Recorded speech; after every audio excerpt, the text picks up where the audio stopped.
तो फ्रेंड्स कैसे हैं आप सभी। आशा करता हूँ आप सभी अच्छे होंगे, आपकी तैयारी भी अच्छे से चल रही होगी। तो दोस्तों इस वीडियो में करने वाले हम यूपी पुलिस री एग्जाम के लिए हिंदी का प्रैक्टिस सेट, वो भी प्रैक्टिस सेट नंबर 5।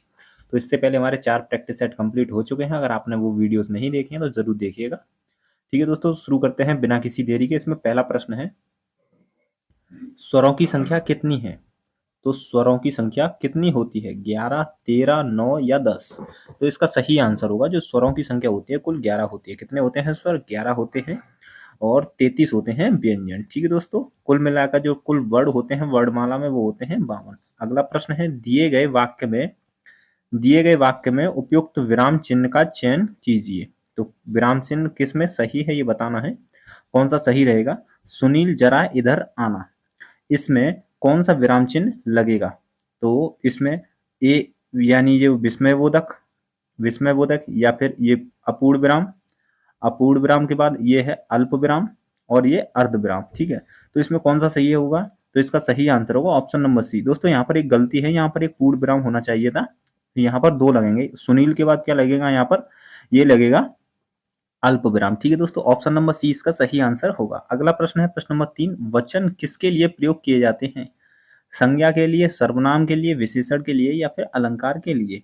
तो वचन प्रयोग किए जाते हैं संज्ञा के लिए। किसके लिए? संज्ञा के लिए। जैसे कि लड़का है, ये क्या है? एक संज्ञा शब्द है और इसका जो लिंग, जो इसका वचन चेंज किया जाएगा यानी बहुवचन बनाया जाएगा, तो ये संज्ञा का बदला जाता है, यानी संज्ञा के लिए प्रयोग किए जाते हैं वचन।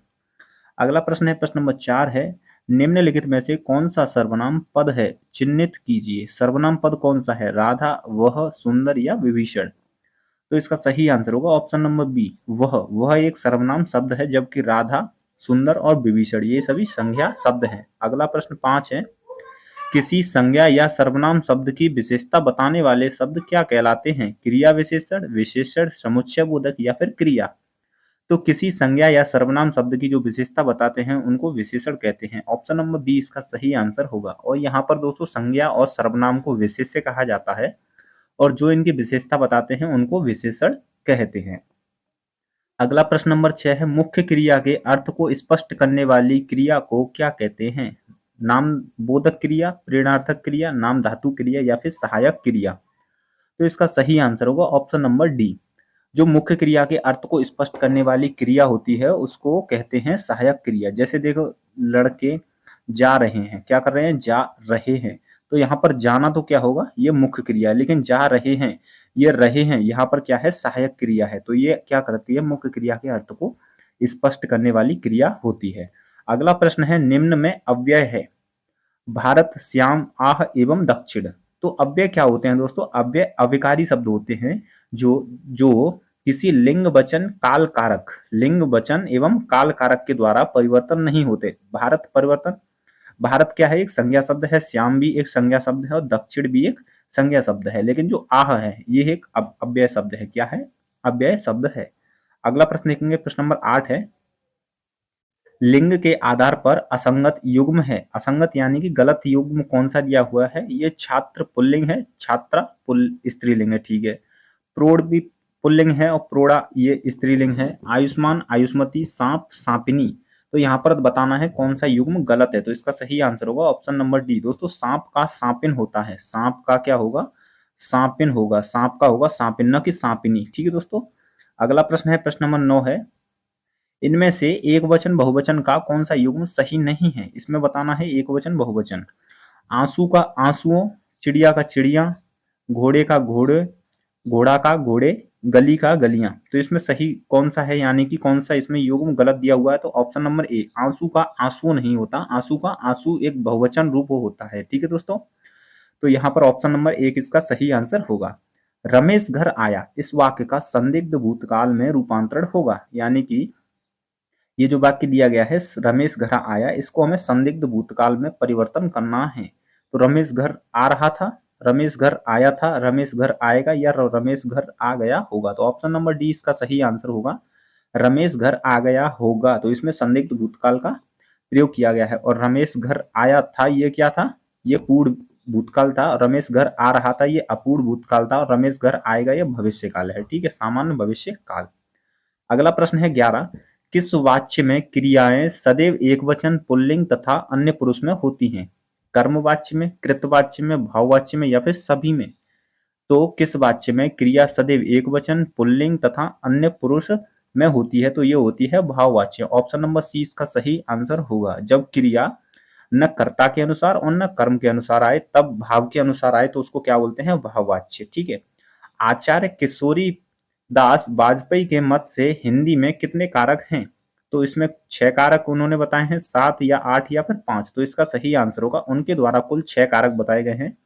वैसे हिंदी में कुल कितने कारक हैं? वैसे हिंदी में कुल 8 कारक हैं, लेकिन आचार्य किशोरी दास वाजपेयी के द्वारा कुल 6 कारक बताए गए हैं। अगला प्रश्न है, प्रश्न नंबर 13 है, इनमें से अंगरखा शब्द क्या है?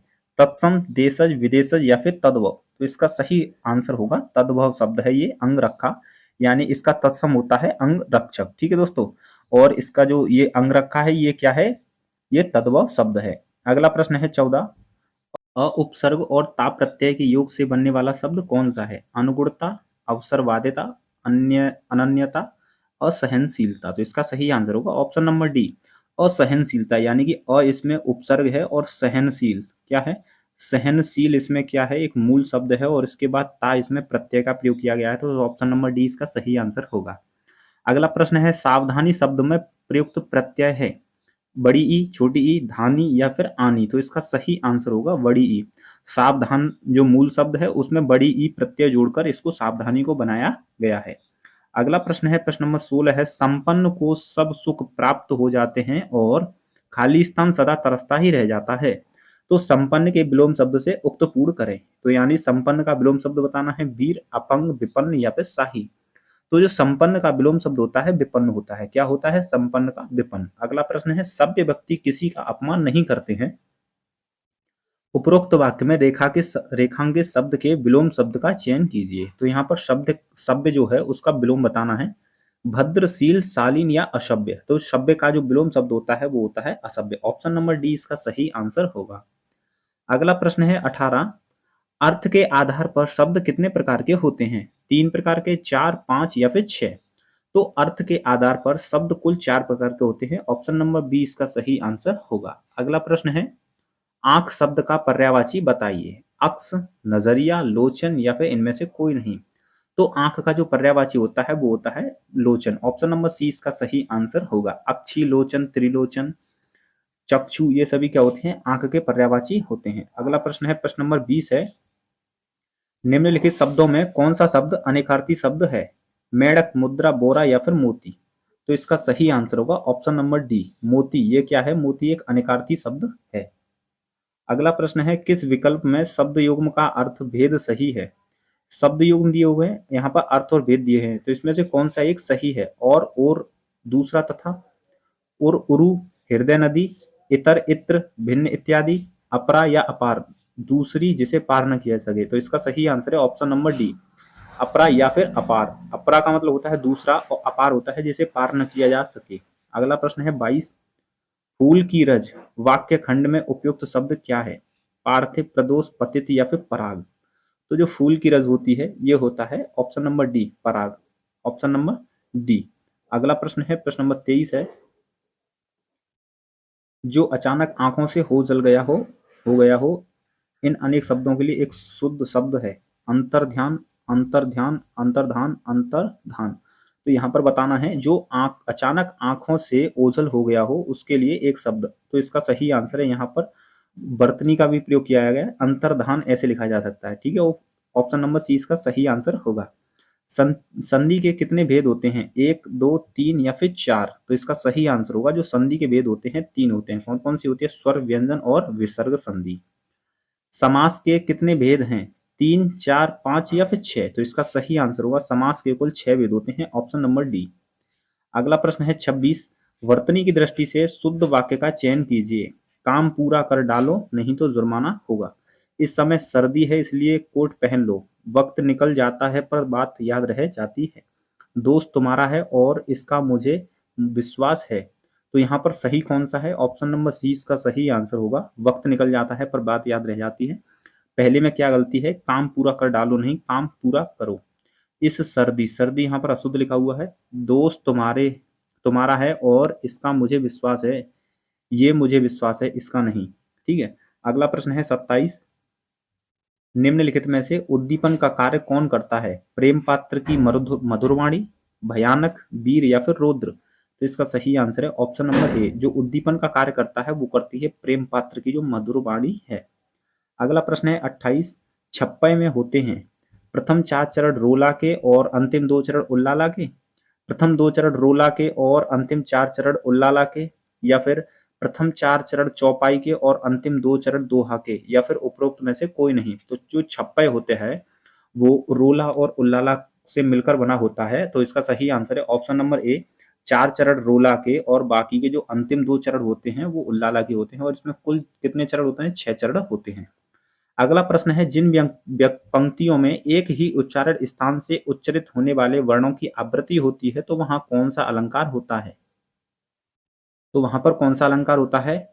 लाटानुप्रास अलंकार, सत्यानुप्रास अलंकार, छेकानुप्रास या फिर वृत्तानुप्रास? तो इसका सही आंसर होगा ऑप्शन नंबर डी, जहां पर एक ही उच्चारण स्थान का प्रयोग होता है, आवृत्ति होती है, वहां पर होता है वृत्तानुप्रास अलंकार, और ये अनुप्रास अलंकार का एक भेद है। ठीक है। अगला प्रश्न है प्रश्न नंबर 30, दिए गए वाक्य में उपयुक्त शब्द का चयन करके रिक्त स्थान की पूर्ति कीजिए। मेहनत ही है, मेहनत ही क्या है? जीवन है, मृत्यु है, अभिशाप है या फिर परिश्रम है? तो इसका सही आंसर है मेहनत ही जीवन है, ऑप्शन नंबर ए। अगला प्रश्न है, कंगाली में आटा गीला लोकोक्ति का सटीक अभिप्राय है? गरीब में रहना, गरीबी में, कष्ट भर कष्ट, सॉरी दोस्तों, कष्ट पर कष्ट आना, रोजगार न मिलना, आटा कम और पानी ज्यादा? तो कंगाली में आटा गीला होने का मतलब है कष्ट पर कष्ट आना, ऑप्शन नंबर बी।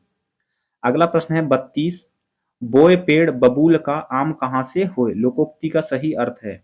कर्म के अनुसार फल नहीं मिलता, जैसा कर्म करोगे वैसा फल मिलेगा, कर्म और फल का कोई संबंध नहीं है, या फिर कर्म करो फल की इच्छा मत करो? तो बोए पेड़ बबूल का आम कहाँ से होए, तो इसका मतलब होता है जैसा कर्म करोगे वैसा ही फल मिलेगा। अगला प्रश्न है 33, भक्ति काल को हिंदी का स्वर्ण युग इनमें से किसने कहा है? जॉर्ज ग्रियर्सन ने, रामचंद्र शुक्ल ने, बाबू गुलाब राय ने या फिर श्याम सुंदर दास ने? तो हिंदी साहित्य का, भक्ति काल को हिंदी साहित्य का स्वर्ण युग कहा है श्याम सुंदर दास ने।